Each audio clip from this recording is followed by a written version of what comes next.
جس میں عام طور پہ مسلمان کی اکثریت ملوث، وہ ہے مشاہد، ایسا مسلمان جو دوسرے مسلمان سے لڑائی کروانے والا، عداوت بھڑکانے والا، دشمنی کی آگ لگانے والا اور دشمنی کے الاؤ جلانے والا،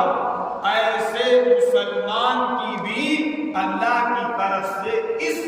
موقع پر مغفرت نہیں ہوتی ہے، نہ رحمت نہیں۔ آپ دیکھیے ایک آدمی دوسرے آدمی کے تعلق سے کبھی آپ بہت کم لوگوں کو خیر اور اچھائی کی باتیں کرتے ہوئے دیکھیں،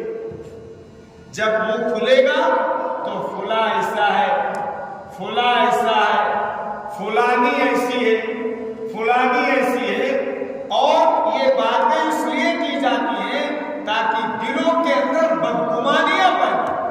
دلوں کے اندر توڑ پیدا، دلوں کے اندر رنجش پیدا، دلوں کے اندر نفرتیں پیدا،